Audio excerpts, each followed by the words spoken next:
Right. All right. Hey, good morning, everyone. So, is it morning still? Yeah, still morning for me. Actually, for me, it's something different. Sometimes around dinner time. Anyway, pleasure to be here with you. My name is Daniele Cattedu. I'm the Global Chief Technology Officer at the Cloud Security Alliance. I've been in this organization for nearly 11 years, actually 11 years. I was tall, young, and blonde when I started CSA, and that's how I look like now. It's a great pleasure for me to have one of the rock stars of our industry for this nice interview. Caleb has been in cybersec for, I would say, over 20 years. Over 20 years. Certainly one of the pioneer of web application. And I guess I can leave you a few words for give an introduction of yourself. I have been in cybersecurity for a long time, since the 90s, so that makes me an old person in this industry. Most of my career, I guess some of the claim to fame is I was one of the originals that helped start the web application security trend. I was the founder and CTO of a company called Spa Dynamics, which created a product called Web Inspect, which back in the day did black box web testing. Most of my career has been more entrepreneurial since then, but recently, in the last 5 years, I shifted into defending an organization. And one of the reasons why I did that is after sort of having my last company acquired, I really looked around and said, well, what's the next big problem to solve? But what I noticed was there's a discrepancy between sort of all of the cool technologies that cybersecurity companies and vendors are creating versus the actual ways that we get breached. Because you look at the actual ways we get breached, and they're simple things. A system being left open, it's unpatched, an open database. And I was like, why do we have all this great technology, but yet we are getting popped with what I think are very simple problems? And so I made this decision. I said, you know what? I want to go be a defender of an organization. I want to go sit in the seat of fire. And man, that was a huge mistake. I don't know what I was thinking. But what happened is I joined Capital One, and then I went to a company called Databricks and helped build their security team. And then now I'm over at Robinhood as the Chief Security Officer. So that's a little bit of the background. Thank you for that. Now, just as a guidance, we are going to touch upon 3 main topics in our conversation. So we are going to touch about the zero trust, assume breach topic, education, and then supply chain and SBOM. We are going to try to engage the audience as much as possible. One personal favor, do not ask Caleb any question concerning his current employer. That would be much appreciated. Well, he's not going to reply anyway, so you can try. But if it's cybersecurity related, absolutely. Everything is open. So, Caleb, just to get started, we have heard a lot, and we're hearing a lot about zero trust during these days. One of the fundamental pillars and principles of zero trust is assuming breach. Now, the idea of being skeptical and assuming the worst is something that has been said in our community forever. We've always been somewhat, kind of on a denial side, by trying to pretend that, we're doing a pretty good job, there's nothing happening, but reality is different.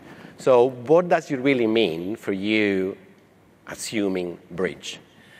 It's a great question.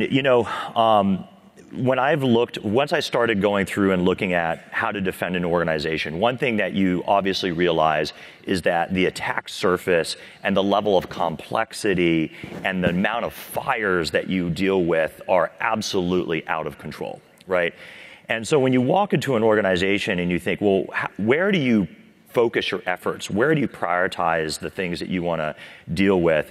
And when people say assume breach and when people say zero trust, a lot of times I think that goes down to this thought process around endpoints and how does the endpoint access at an application layer and about restricting privileges and about doing this. And I think these are all good things to do. You need to have a least privilege. You need to have the ability to say, well, what does my endpoint look like and what's the status of that? But ultimately, that's not how I think about assume breach. Assume breach isn't about preventative measures of least privilege, which are all things we have to do. But let's be blunt, that is a never-ending journey that never stops, right, on how to do this. My assumption on assume breach is absolutely taking into account that you assume that the attacker is already inside your organization and rooting around. That, to me, is what assume breach to me means. And then when I look at, well, how do I think about a security strategy? How do I think about prioritization? How do I think, what do I focus on? How does my security strategy change when I say, hey, the attackers are already in my network and they're already rooting around and they're doing bad things? What do you do? Right? And I think the way you think and how you change become very, very different. And what I've noticed is we spend a lot of time on prevention, which we should, right? We've seen people talk about 80% of your time being spent on prevention, but very little based on the actual response, the actual detection. Where do you put your prevention measures? When you think assume breach, sure, you want to prevent, sure, you want least privilege, but you can't do it for the entire organization because that's going to take years. Well, then where do you focus those efforts, and how does assume breach drive that? Now, what you just said implies that organization would need to have a very strong identity and access management system in place, because otherwise the extension of the least privilege, segregation of duties, understanding who is supposed to have access to what, especially when it comes to crown jewels, key resources, key asset. How do you see that area? I mean, are we mature enough, or is our market in a good position to claim, yes, we are kind of solving the identity and access management problem. We are ready really to start with the idea of assuming breach based on a risk-based approach? Actually, I think that's the great thing about the assume breach and the way that I'm talking about it. It doesn't require you to have a great identity system. It doesn't require you to have a great least privilege in place. In fact, the way we think about it and the way that I'm delivering it is it assumes that your internal company is a little bit of chaos, which I think many of you know probably is true. And so when you think about it that way, it's about my fundamentals aren't always in place.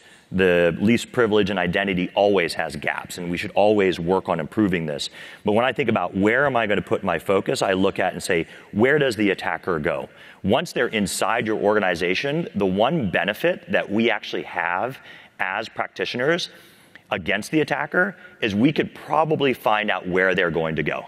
Right? Like if you looked at Brendan's last one, where did they go? They might go to Salesforce. They might go to Google Drive. They might go to areas where you have sensitive information, where things that are very critical that you run as a business or as an operations, S3 buckets that have a lot of information in them.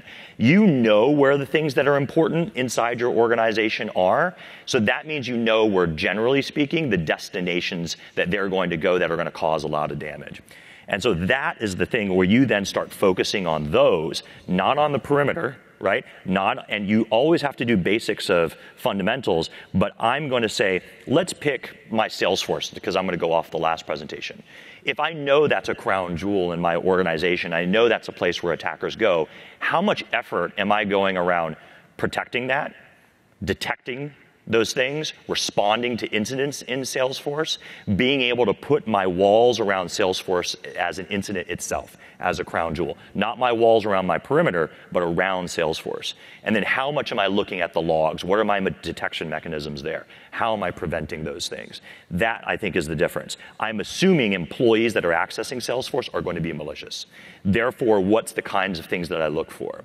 Am I looking for large dumps of exportation of data and traffic, and where is it going? How often are people accessing things when they normally don't access those things in those areas?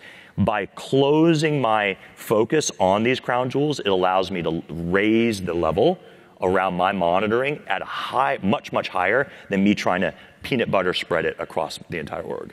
No, that's a first statement. And what it makes me wonder, though, is so we talked about assuming breach being a sort of, it's being a mindset, really. that will require us to have a good routing into a risk-based approach and then expertise in order to counter whatever breach is happening. Now, where do we stand from your perspective in terms of skills, expertise, mindset that is required to embrace the approach that you were just describing?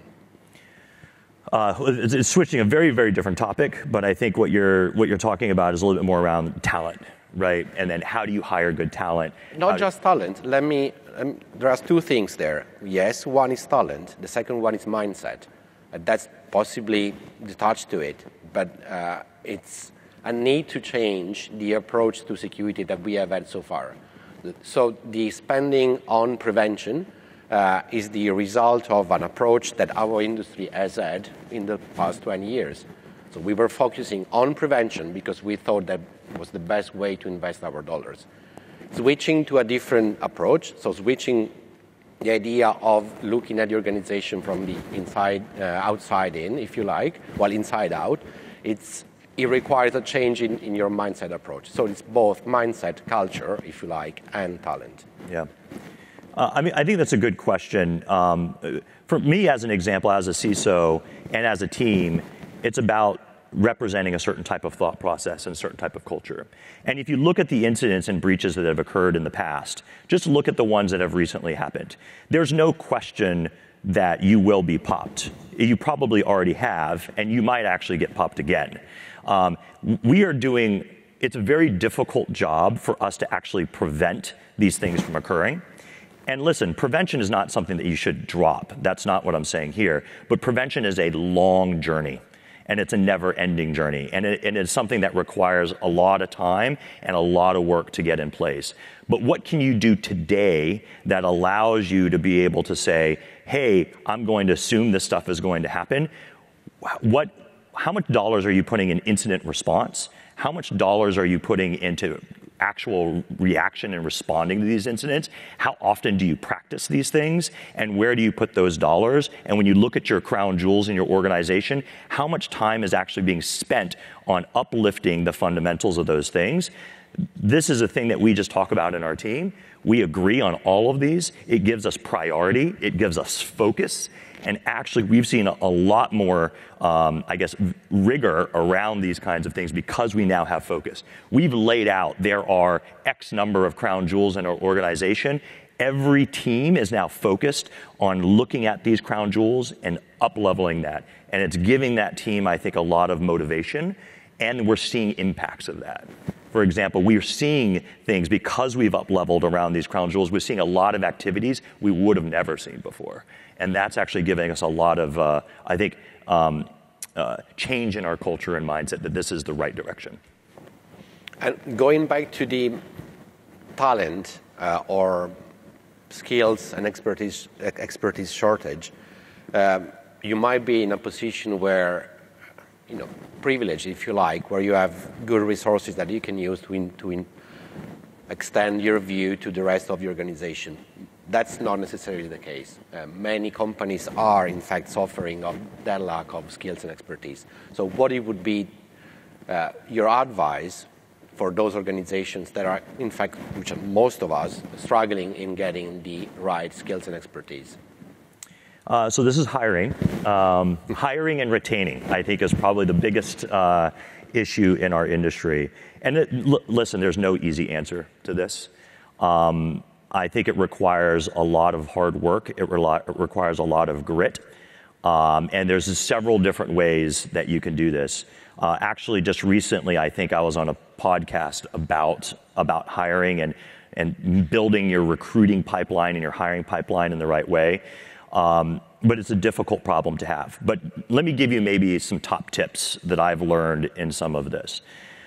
First and foremost, you as a leader in your organization, you have to understand and intimately where the recruiting pipeline starts, like top of funnel, all the way to when an offer is given to a candidate. What are those stages? How is the experience today for a candidate going through those stages? And how do you prioritize efficiency in those stages? Getting your cross-functional partners from people, HR, to finance, to your own team and their interview schedules to make sure that these things are the right. And as long as you get that down really, really well, and you make it very important and critical, one of the things I think that is, I had to beat in a lot into my team is hiring is the most important thing you can do. There is nothing more important than you spending your time to do that interview, because if you get that person on board and it's quality, it's gonna lessen the amount of load you've got, right? But people, especially in security teams, they think, hey, I'm busy with this meeting, I've got these meetings, you need to move the candidate's interview, right? Not move my time, my schedule. In my organization, I've said, if they're P0 or P1 candidates, you move your meeting. You go with what the candidate, if the candidate schedule says this, you move your meeting to meet that, because it's critical and it's important. So I think, one, getting that pipeline efficient, making sure your team understands the criticality of hiring talent. Then second, it's all about top of funnel.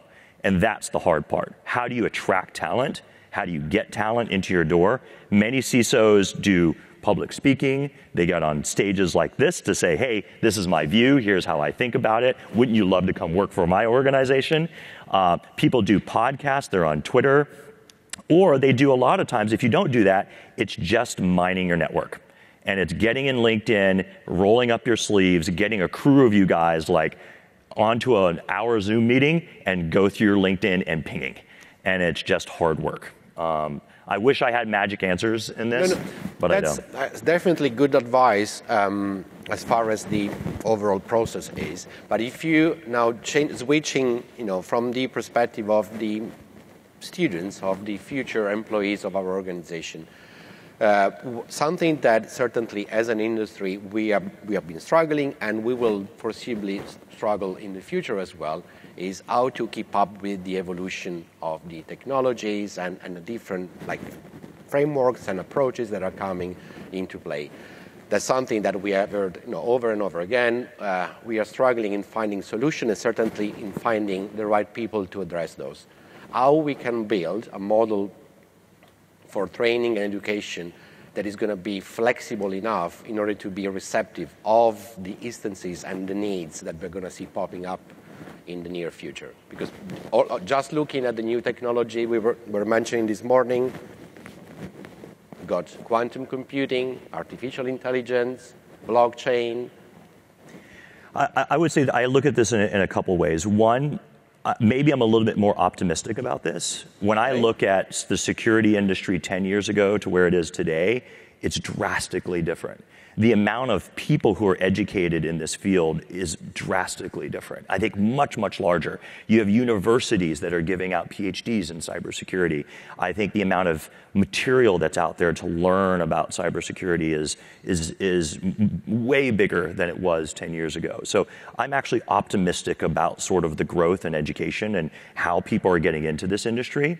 And there's a second part that I think is a trend that I foresee coming, which is I think that you're going to start seeing, especially in engineering specialties, more and more gradual move into their security knowledge. I think as you start seeing this generation of engineers moving up, they're actually being educated about security. They're seeing cybersecurity. It's part of their courses and curriculum. You're going to see that next wave moving forward where you don't have to be a cybersecurity individual to understand the market and what's going on in it. Because I think engineers are coming into this field with that education and with that knowledge. So I actually see that growing more. And actually, as a cybersecurity professional, I actually seeing myself being less motivated to just interact with other cybersecurity professionals and more interacting with people outside of my group, more in engineering, more in legal, more in IT and corp eng. And I think seeing a lot of that happen, I'm a little bit more optimistic that I think training and education will continue to grow. Okay, well, I would like to subscribe to your newsletter on that.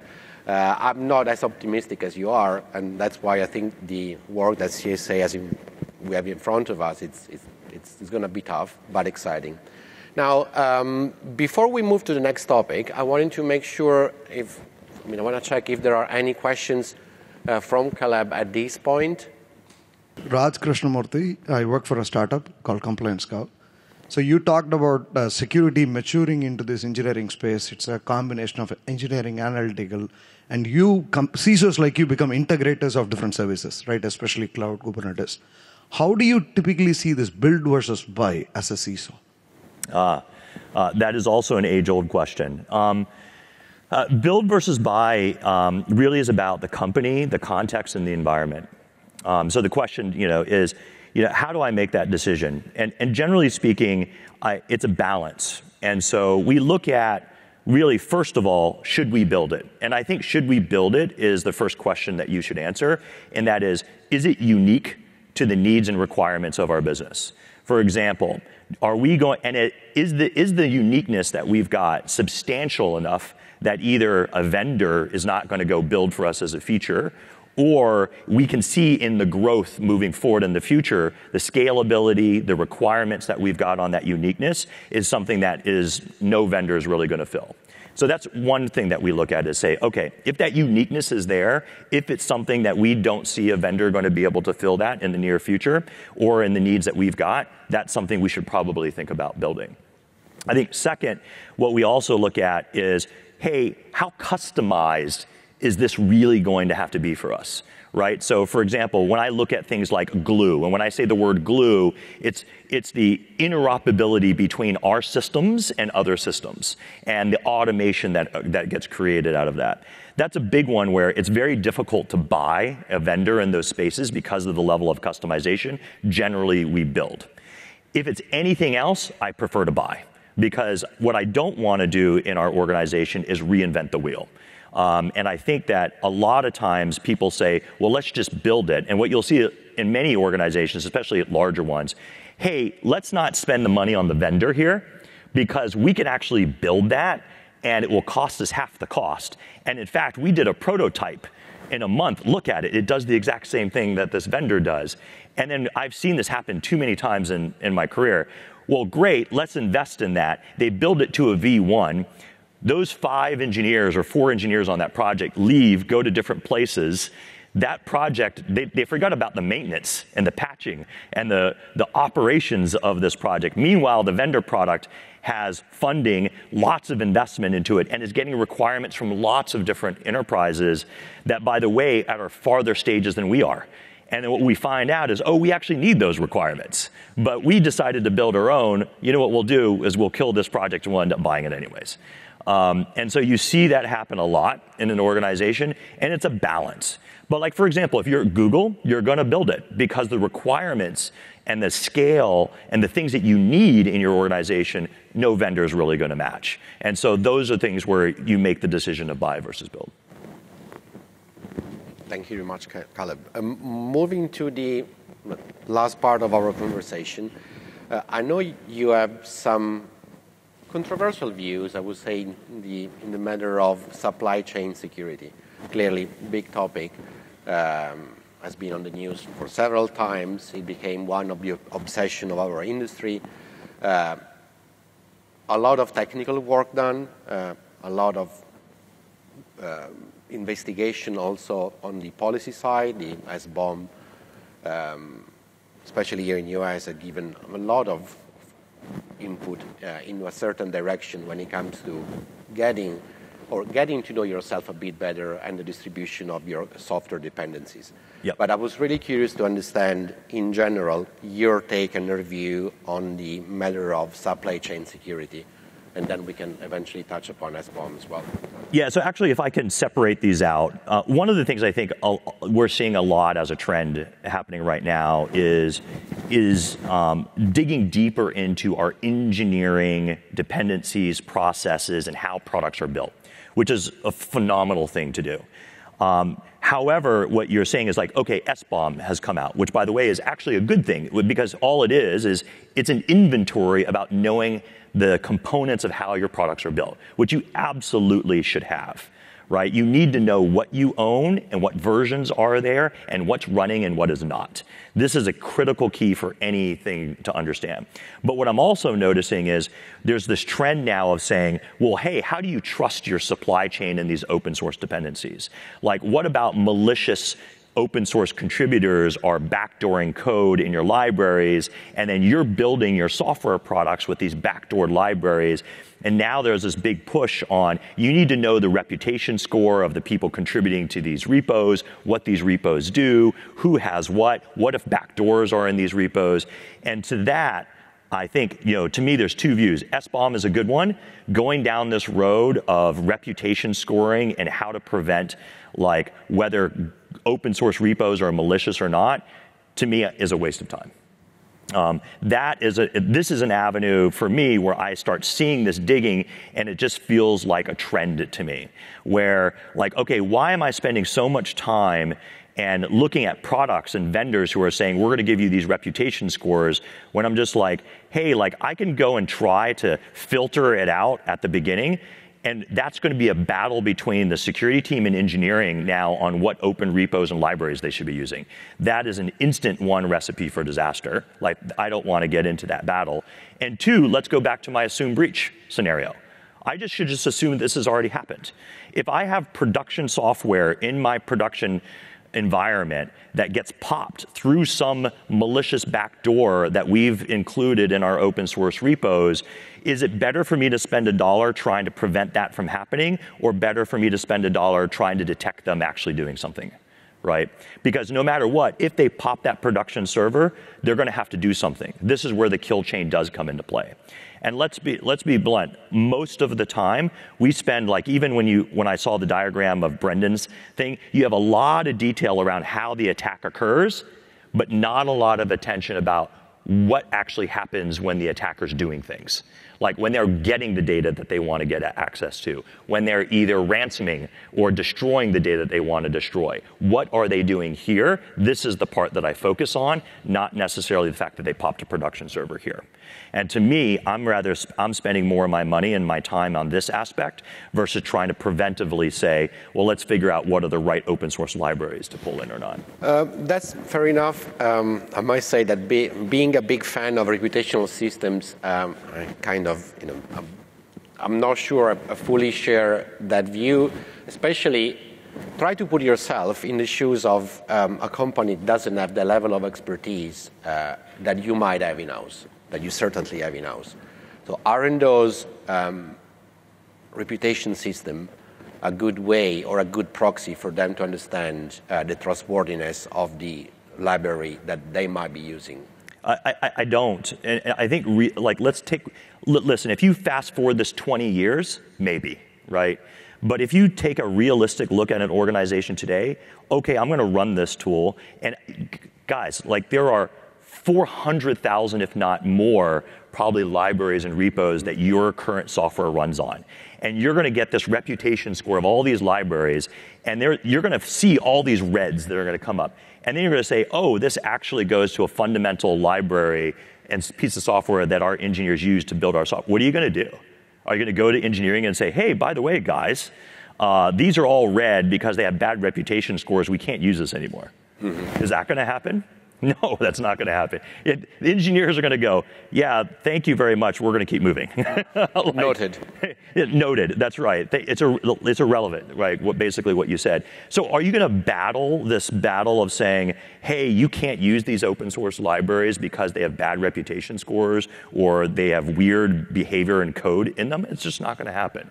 Because the number one goal for our companies is to produce business, and software is part of that, and it's built on this. It's built on open source. So it's a better position for us as security to say, hey, our job is to allow you to do the things that you want to do, but do it safely. And I would say it's less on talent if you just say, I assume these things are going to get popped, and I would rather look at what the attacker is going to do from that point forward. So what do you think we should be doing in order to make those reputational systems more useful?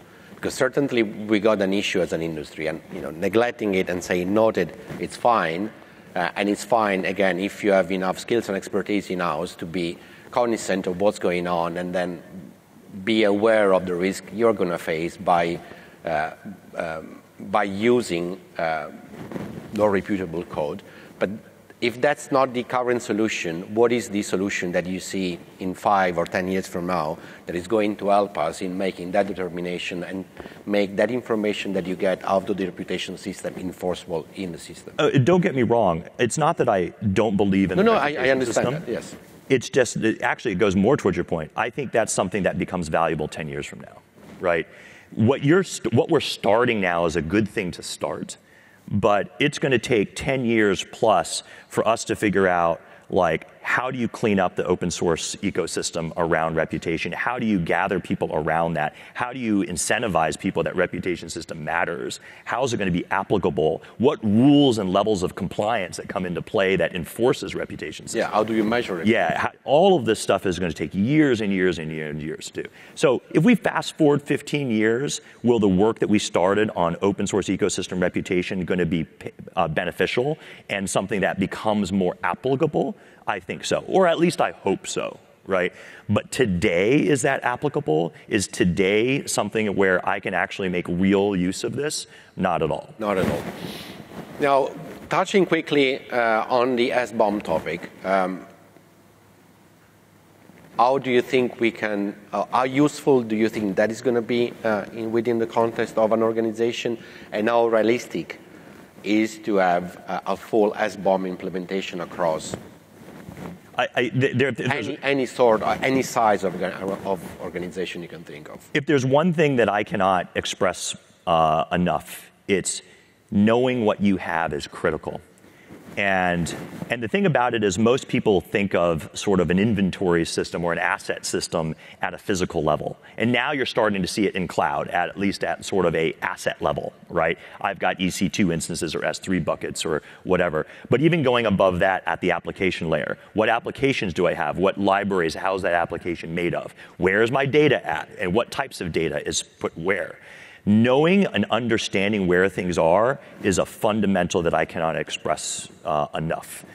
Do I believe SBOM is a great thing to have? Yes. You should know what it is, you should know where things are, and you should know what's running and what's not. But to me, where the rubber meets the road is, what are you going to do about it now? Mm-hmm. Right? Now that you've got it, what does it mean? And how are you going to fix things? And how do you respond to having an SBOM? What's your next step in doing that? That's where I think things get a lot harder. But by the way, I would love, I gave a little bit of a spicy view on some of this stuff. I'd love if anyone from the audience has good pushbacks on some of my spicy comments. Our first question. I just wanted to reinforce your comment on the reputation stuff. I think it's really interesting for us security folks, but you go back to the engineering people and they'll just be like, yeah, all right, fine. I mean, it's baked into the process. I'm not going to back it out now. It's too hard. And so I'm with you, is that to me, my general approach these days is to protect where I can and monitor everything, and then just respond, hopefully as quickly as practical. Because otherwise, there's just too many moving parts to deal with. Thank you so much. Your name, please? I'm Ace Swirling. Thank you so much. Thank you. Thank you.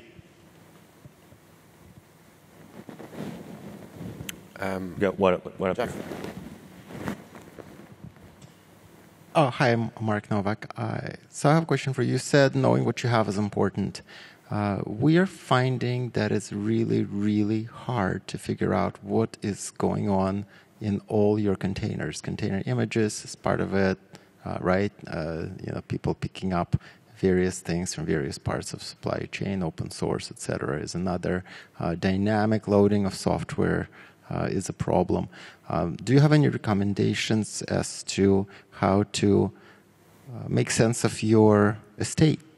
If I could repeat, did you say how do I know what's running in my containers, and also dynamic loading of software? What was the last part? I missed that. Like, how do you generally make sense of what's in your estate? And this is across containers your developers build, right? The container images that get built, also the fact that some of the stuff basically changes at runtime. Oh, so is your question sort of like, on the asset inventory question on, hey, you can get a good inventory of things that are sort of easy at a static perspective, but at runtime, if they dynamically load or pull things at runtime, how do you determine that? Okay, so first of all, not to give too much insight into my organization, but I would state that a lot of good engineering best practices state that the production version of your infrastructure should mirror it in code, right? And so fundamentally, we've got our inventory of what runs and what doesn't run. However, what loads at runtime is a whole different ballgame. And to your point, I don't know, to me, if it's that important. And here's why. I know what's there. I know how it's loaded. Nothing runtime is going out to the internet and loading. That's not happening in my environment. So I know what they can load. And so to me, what they can load versus what they do load, what's the difference minus priority? So for example, if a container runs and it has 5 things that are issues, but 5 libraries, and they all have issues, but it only loads 1 in runtime, then the other 4 I could probably forget about as being issues I need to fix. But ultimately, I'm working on a better patch management process, so by the time those things go to production, they are at a good state anyways, and so it really doesn't matter if they load 1 or 5. At the end of the day, we know what gets loaded, we know what goes into production, and we've got enough risk for us to be able to manage that. However, nothing is perfect. I think it's an interesting question. I don't know if it's the biggest thing that I worry about today. Is maybe a way to sum that up. We might have time for one last question. I'm actually going to challenge your assertion that using questionable open source software won't impact your business. With the rise of a requirement for many industries for a software bill of materials that needs to be sent both to customers and to regulators, customers and regulators are going to have insight into your questionable use of questionable open source technology. I think you're going to discover over the next 5 years, as we have already started to discover in our industry, that customer requirements are going to drive you to do better using open source components, and you'd be better informed to get ahead of that now instead of being complacent that, oh, engineers are not going to change their practices. Because this will impact your ability to both grow your business and to land new business, as well as renew existing business. Yeah. So here's the thing. Like, if I were to, the way that I think about your question is like there's outside forces that are going to force you to comply with this questionable use of software, right? And if I think about it, you're talking about regulators, right, and or compliance. My answer to that is this is a risk-based decision, right? And this is about, I don't want to drive my security program based off of regulations and compliance. The way that I think about it is if I do the fundamentals well, I will automatically comply with regulations and compliance, and I look at what really helps protect the organization. That's the first.